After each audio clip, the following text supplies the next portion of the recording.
deep tech has become like the darling of the town. Every other VC really wants to also look at deep tech as an option now because you really can't do simple software solutions. 皆さんこんにちは。世界のスタートアップ情報を発信するスタートアップバックパッカーです。今回の動画では研究開発型の起業をしている人に投資するベンチャーキャピタルにインタビューします。今後なぜ研究から生まれたビジネスが世界を牽引していくのか、またなぜ研究からビジネスに変えることが国を変える上で大事なのかみたいな点も伺っていきます。日本でも研究開発型の起業はかなり注目されているところだと思うので参考になる点は多いのかなと思います。それでは Let's go! So now we have Vinod from Java Capital. Java Capital is a deep tech venture capital fund based in Bangalore, largely investing in pre-seed and seed. And if you look at some of our investments, right, they include slightly crazier ones also, including, we've invested in a company which makes rockets to launch satellites. We've invested in an electric flying taxi company called ePlane. Recently, we've invested in another company called Okilo Aerospace, which is going to do high altitude pseudo satellite solutions.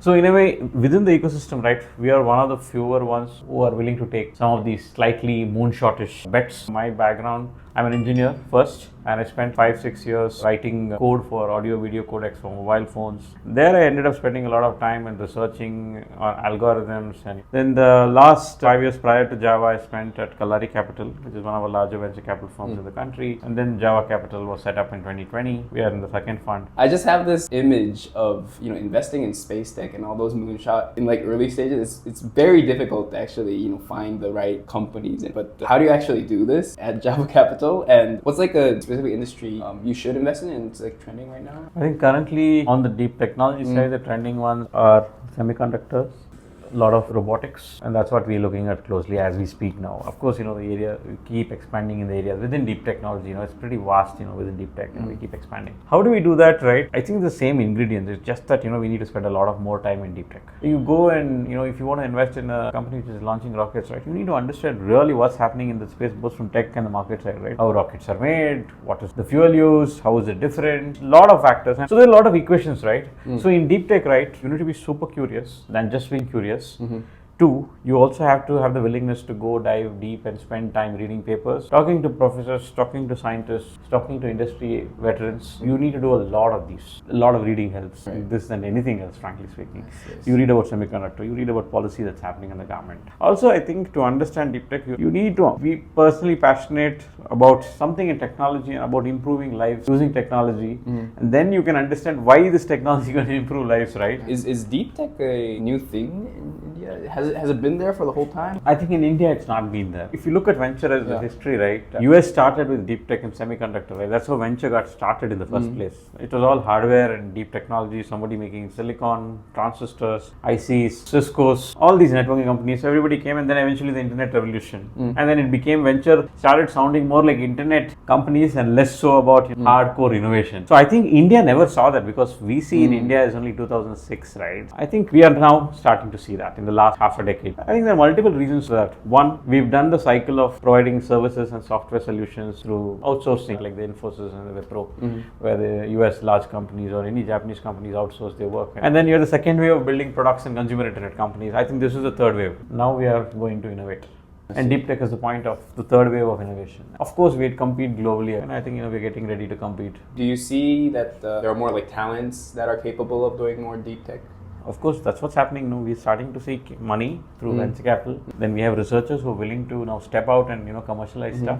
I think we have a large number of PhDs. The government is also pumping in a lot of money, not just money, policy, encouragement, grants, all of them are available today. So the grants is helping to kickstart the germination of seeds. And from there on, we can put in some more capital, and then, it kind of builds up. I mean, in deep tech itself, right, you see a lot of capital concentration in early stages. In the later in the growth stages, capital still has to come. We're seeing action coming from other players also, so like Celesta Capital from the US set up a solid office now. The ecosystem is slowly but surely maturing. How do you actually find these good researchers and people who are actually eager to do deep tech business? So you need just to go where they are in the universities and research centers. For example, you look at C-Camp or BIRAC. If you have a chance, you should visit. It's in the other part of the town. 3,000 healthcare and biosciences startups in a single cluster. So if somebody is wanting to invest in deep deep tech in biosciences and healthcare, that's the place to go. You pretty much can assume almost all the companies are going to be there in that cluster. So there are universities, and most universities have an incubation center, and if a professor comes out with a research that can be commercialized, it goes into the incubation center.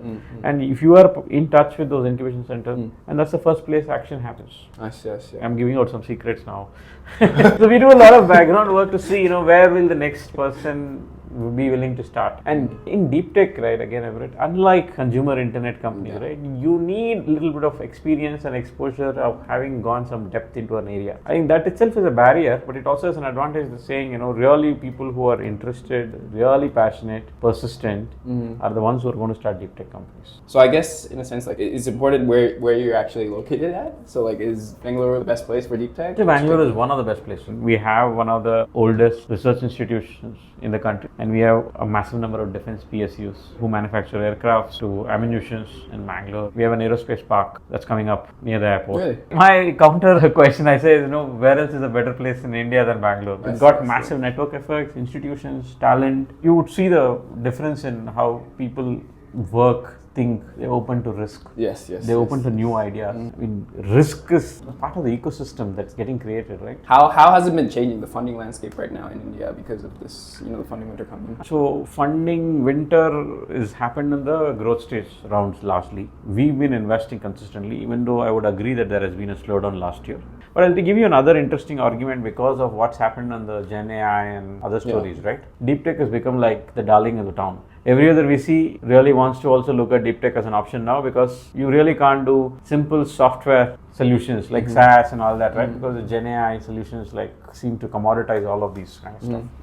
So, a lot of capital, my expectation will flow to deep tech and consumer this year, internet and brands. And that's what's happening already. I can see signs of it, And also the government, as I said, right? Government's clearly indicating we want to be, if you heard this term called Atmanirbhar, we want to be self-sufficient. The encouragement is also coming from the policy side saying, let's innovate and let's have IPs built in India. See, we have a lot of chip designers in India. Most of the chip design happens in India for all the global chip makers. But all the IPs belongs to foreign. So fundamentally thinking is if the IP is here, more value, right? That's why the value chain, right? Services, products, IP and innovation. That's what we're trying to go for. How hard is that jump? It is hard. Yeah. It's not going to happen very quick. Now you have Gen AI and innovation that's happening if you notice, right? So we're trying to catch the innovation wave now. Can we be a part of that and can we lead that story, be an innovative economy, not just product economy, not just a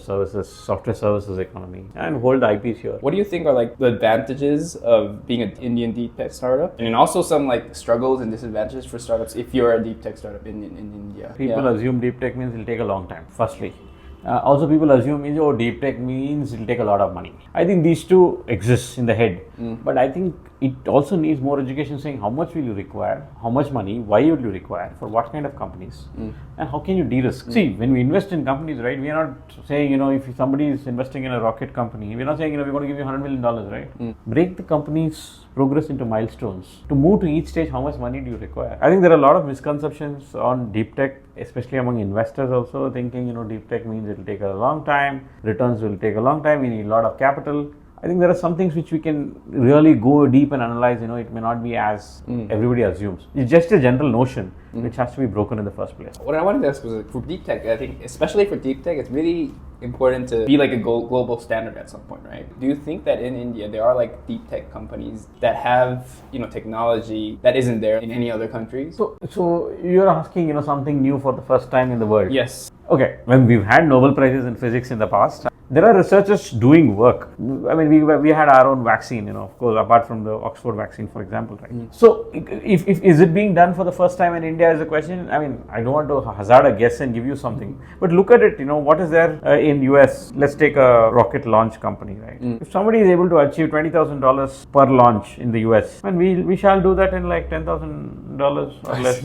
See, one is we can innovate very close to the edge, and two, we have frugal cost engineering. So imagine, even if you're not at the super top edge, because every other industry or every other company globally has had an advantage for the last 30-40 years, that advantage is being utilized, and that's a legacy advantage of some of these companies, right? It's going to be hard to immediately break that. We have frugal engineering. We can do a rocket launch per kg at $10,000 or $5,000. We'll do that. I mean, if you can give the same quality of service, you can start with that, and then we'll slowly move up the value chain. I mean, if you compare a scale to scale against some other developed economies, may not be there, but yes, we will get there. If you have any like connections or questions on like the Japanese startup landscape, I would love to see a lot more Japanese investors. They should just come to India, explore what's happening in the deep technology space in India. I still feel there are not too many deep tech investors from Japan in India yet. So I would like invite Japanese investors. Do come spend a lot of time with some of our companies, including the likes of Agnicool, ePlane, and you'd get to know that we're doing like really some fantastic work that's happening on deep tech in India. So I can take you to these companies and see what's happening. We can show you around, and then you can make your own decision. Do you want to invest further into India? And I think the next 2-3 decades action is here. Also being visible like this rocket company which may launch in the anytime soon, right? One of our portfolio companies called Agnicool. It may launch, it may do a test launch anytime. I would love to, for more folks to come to India and look at what's happening in deep tech in India. Okay. Thank you so much, Vinod. I learned so much from you. いや、面白かったですね。やはりインドはもともと結構ソフトウェアにすごい力を入れてきたということで、でもソフトウェアって結局その奥にある、深いところにあるこのテクノロジーの上に乗っけるようなサービスですよね。でもさらにこの知的財産のところ、より潮流が上のところを攻めていかないといけないっていうのはすごいごもっともだと思いますし、それができればインドもかなり経済発展につながると思います。で、日本も実際にそういういわゆるディープテック、研究員が起業しているようなっていうのはかなり多いと思います。特に生物だとか医療系の企業はかなり発展していると思いますし、そこに政府も結構補助金を結構入れてるような分野にはなると思います。で、やっぱり技術の輸入に頼れば頼るほど稼げないっていう問題はあるので、勝利をいかに上にして、海外、世界でも戦っていくかっていうところがポイントです。で、日本も割とそれこそ海外のソフトウェアとか海外の技術を使ったりすることも多いと思うんですけど、それをいかに変えていくかみたいなところが今後勝負になってくるのかなと思います。インドはもともとそういうエンジニアとかもたくさんいるので、ソフトウェアにもともと強かったんですけど、これから研究者とかがやるようなビジネスをどんどんやっていく可能性があるっていうのはかなり面白いですし、最近もインド発のロケットが出てきたりと、いろいろ発展してるので、要注目だと思います。今回は以上になります。このような有益な海外スタートアップ情報をどんどん上げておりますので、ぜひチャンネル登録いただけると嬉しいです。ありがとうございました。